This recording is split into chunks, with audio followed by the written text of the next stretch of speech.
नमस्कार।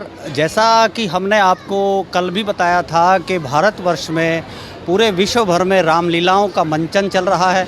दूसरा, हम एक बात आपको आज भावी मानेसर समाचार पत्र व चैनल के माध्यम से बता दें कि रामचरितमानस के समय में, यानी कि त्रेता युग में जब रामचंद्र भगवान ने उस समय लीलाएं की थी, तो उन लीलाओं का आज के युग में, कलयुग में अनुसरण करके इन लोगों को, यानी हम जैसे जीवों को समझाना, जो पात्र उस समय की भूमिका को आज निभा रहे हैं। यानी उस समय के अगर हम बात करेंगे तो जिस तरह से अहिल्या आदि थी, कौशल्या, मंदोदरी, कुंती आदि जो भी थी, या अंगद आदि थे, जटायु, सुग्रीव, संभाष और भतेरे जो ऐसे रहे जिन्होंने भगवान के सानिध्य में अपनी भूमिका निभाई, उनका सबका मोक्ष हुआ और वो भगवान के सानिध्य को प्राप्त हुए। उसी परंपरा को निभाते हुए जिस तरह की गतिविधियां आज के पात्र इस कलयुग में बड़ी सहनशीलता से, चाहे वो कोई भी किरदार रहा हो, इस शिव परिवार की तरफ से शिव रामलीला कमेटी रेवाड़ी में बहुत भली भांति समझा रहे हैं। आज हम क्यों कि रामलीला के दो पात्र, हालांकि हमने बताया कि सभी पात्र मोक्ष के भागी रहे, लेकिन दो पात्र ऐसे हैं जिन पे पूरा ब्रह्मांड टिका हुआ है और वो हैं राम और रावण। हम आपको ऐसे ही रावण का किरदार निभा रहे हैं। श्री संजीव वशिष्ठ जी हमारे साथ हैं, इनसे हम बात करना चाहेंगे, पूछना चाहेंगे कि किस तरह की उपलब्धियां, किस तरह की मेहनत को करके आप आज के जीवों को रावण की वो गाथाएं, वो शिक्षाएं देने की कोशिश कर रहे हैं। जी नमस्कार। तो रावण को उसी समय पता लग गया था कि ये नारायण है, स्वयं विष्णु का नमस्कार है। सभी दर्शकों को मेरी तरफ से बहुत बहुत नमस्कार।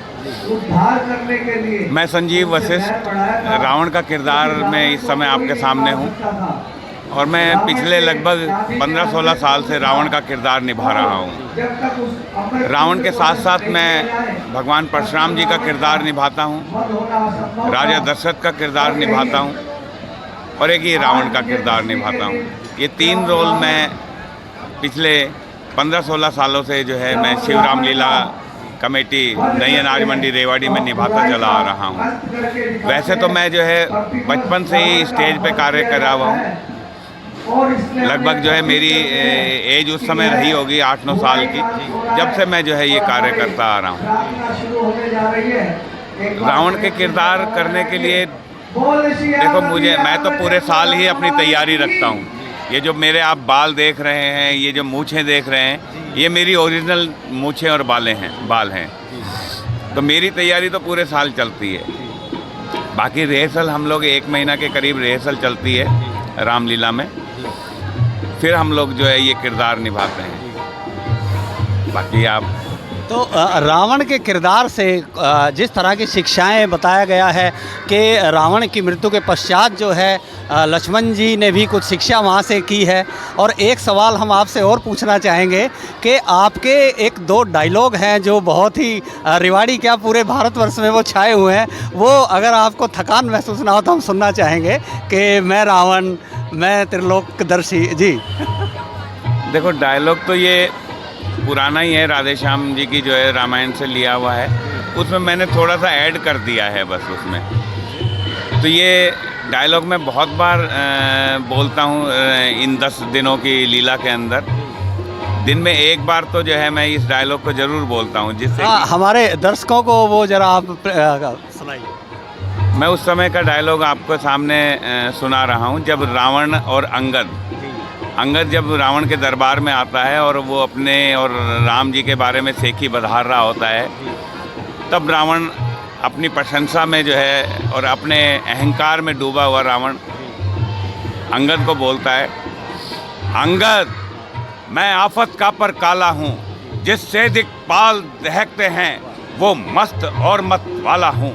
मेरी इन बड़ी भुजाओं ने कैलाश पहाड़ उठाया है, इंद्र, कुबेर, वरुण मंडल इन बाहों से थर्राया है। सूरज भी मेरी भ्रगुटी पर पूरब से पश्चिम जाता है, पवन देव मेरी मर्जी से सरदाता और गरमाता है। अंगद, तू मुझे जानता नहीं, मुझे पहचानता नहीं। मैं विश्वपुत्र कैकसी नंदन, मैं रावण, मैं लंकेश, मैं लंकाधिपति, मैं लंका नरेश, मैं 10 कंदर, मैं 10 कंठा, मैं 10 ग्रीवा, मैं 10 शीस, मैं बीत बुझाऊं वाला, मैं कैलाश विजेता, मैं त्रिकालदर्शी, मैं त्रिलोक विजेता, मैं महाज्ञानी, मुझसा पंडित, मुझसा योद्धा, संसार में ना दूजा है, शीशों को अपने काट काट शंकर को मैंने पूजा है। ये वो डायलॉग है जो मैंने एडिट करके थोड़ा सा बनाया हुआ है। बहुत बहुत शुभकामनाएं। और दूसरा, हम आपको परमपिता परमात्मा से चाहेंगे कि इतनी शक्ति दे कि रावण की जो गतिविधियां थी और रामचंद्र की जो गाथाएं आज गाई जा रही हैं, भगवान आपको इतनी शक्ति दे कि वो सभी सनातन धर्म में ज़िंदा रखने के लिए आप जैसे कलाकार हमारे बीच रहें। धन्यवाद, नमस्कार।